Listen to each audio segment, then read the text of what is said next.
Yes, brother. Finally, I bought it, man. I finally Oh, bought it. congrats. Which one? Yeah, the phone which I'm talking about from last 5 6 months. Uh, The phone is really compact and battery is not going to last yeah. that long. You could have bought OnePlus 10 or iPhone 14. Hmm. You've made a wrong decision, bro. Okay, then. So let me tell you one thing. Buying a smartphone in 2026 is like a rocket science nowadays because people are having a different needs. They end up buying a different phone which is not able to satisfy their needs because in India there are different brands, different variants, different specifications, different rebranding, different processors, different RAM, different prices, different offers, and different platforms to choose from. And they end up buying a wrong smartphone. So the overall problem of this buying a new smartphone thing is basically a person going to the market buying a new smartphone. He reaches the market. While reaching, he decided that he has 20,000 in his pocket and he want to buy a certain phone which has like kind of specifications that will match his necessities or needs, right? So, but he end up buying a 40,000 smartphone, right? In India, I will say 80% of the people buy more expensive smartphone. Like if we compare their needs and their uses, they will not even use the 40 or 50%, the half potential of their smartphone. I will say their phones are capable more than what they use. Let's say, I guess the 60 or the 70% of the India only use YouTube, WhatsApp, and some kind of payment application. They just want to click some photos for just for the memories, and what else, right? Emails and all of this stuff. This kind of stuff will handle like 30,000 phone will also handle, right? But what they have in their hand is iPhone 17 Pro Max, S25 Ultra, S26 Ultra, Pixel, like the top of the Pixel XL, right?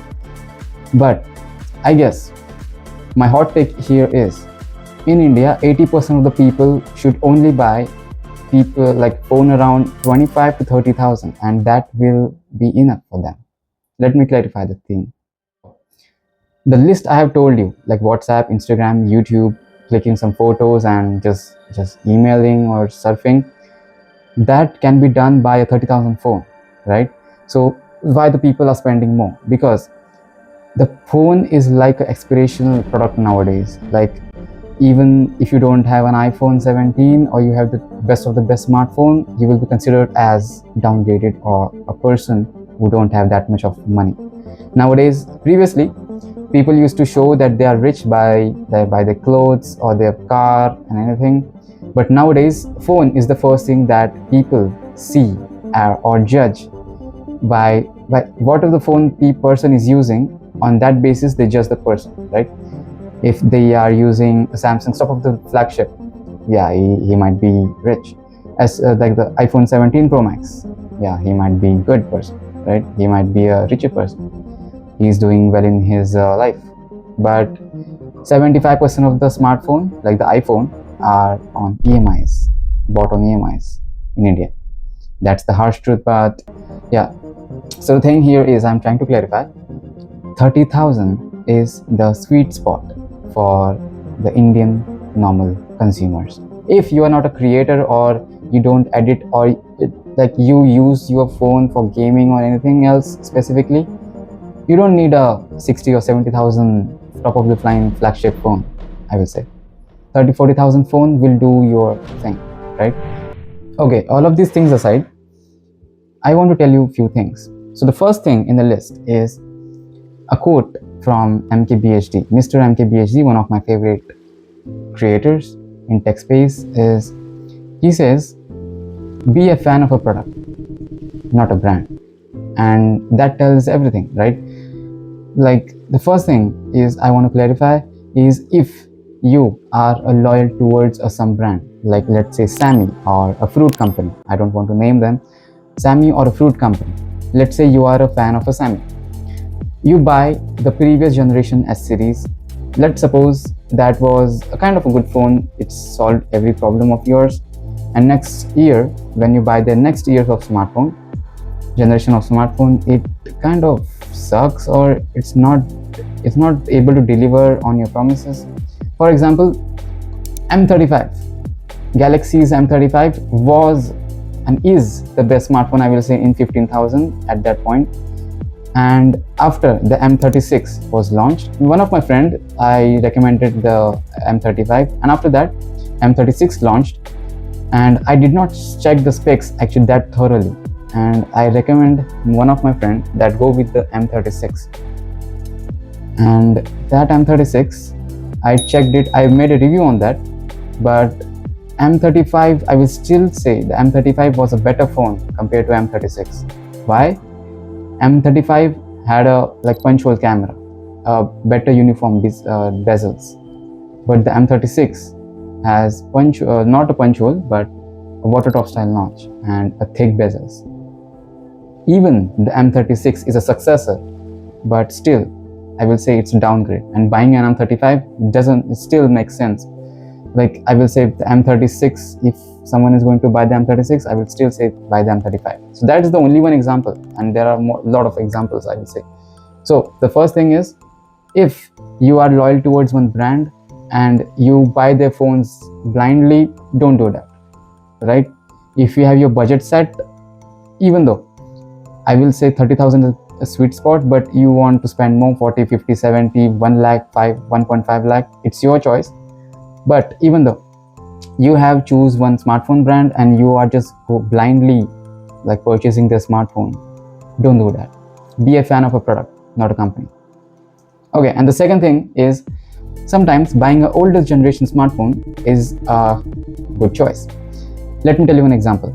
So if you want to buy a Samsung Galaxy S26, and you know that in the flagship space there is not a lot of innovation going on. It's just AI, and nothing else. The hardware is kind of same.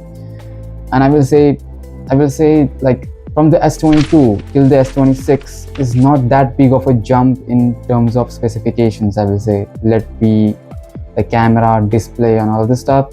Yeah, S26 has some good features like privacy display and all this stuff, but 80% of the specifications are still same from the S22 till the S26, right? So sometimes buying a previous generation flagship is kind of makes sense, right? If you are going to buy a S70, if you are going to buy the S26, consider the S25, consider the S24, because the flagships are built to last long, right? Because the company make the phone by keeping in mind that the users are going to use this for 3-4 years minimum, right? So considering that, they build the phone. So you can buy the previous year's phones, you will get 50% off, and I'm not kidding, right? The S25 I saw was launched around 80,000, right? The official pricing. And in the Big Billion Day sales, and if you're in India, the Big Billion Day sales, the phone I saw at 45 or 40,000 with bank discounts, and even without bank discounts it's around 45. So it's a freaking 50% off on flagship phones. And if you compare the S24, S25 and S26, there is not a lot of noticeable difference in terms of hardware. I'm not talking about the AI thing, but I think you should not pay for the AI. There are a lot of stuff, there are a lot of applications that solve these problems.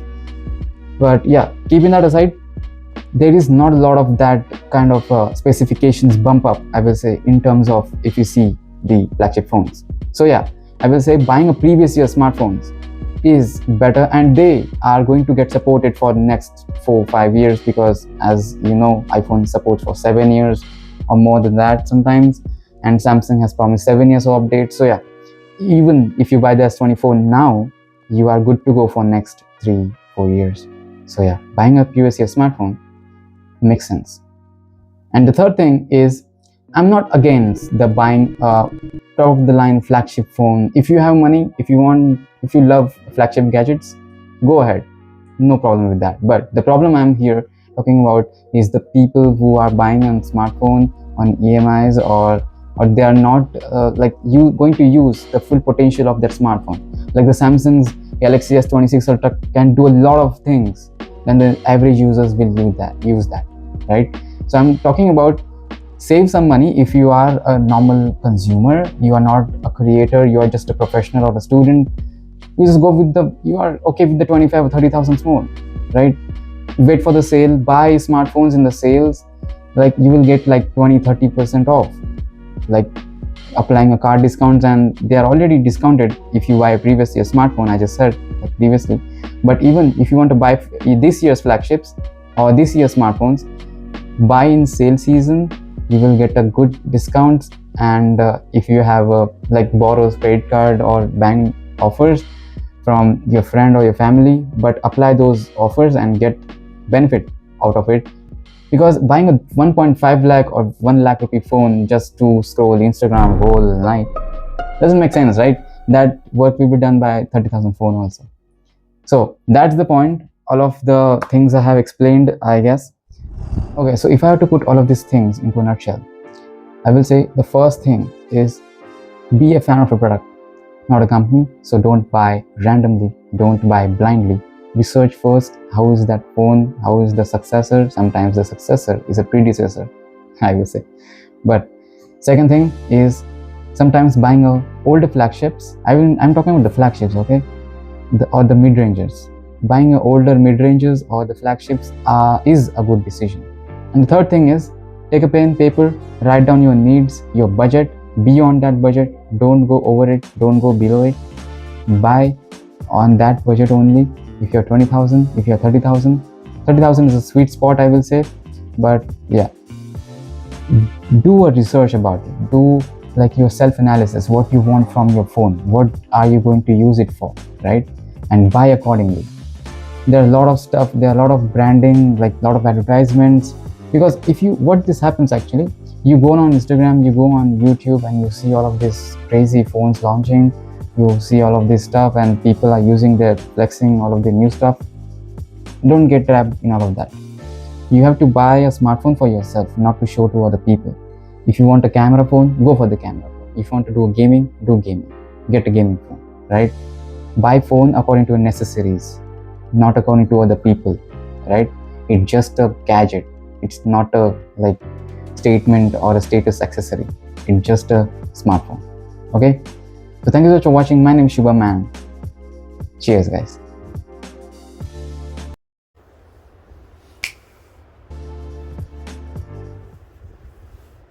I made a right decision, bro.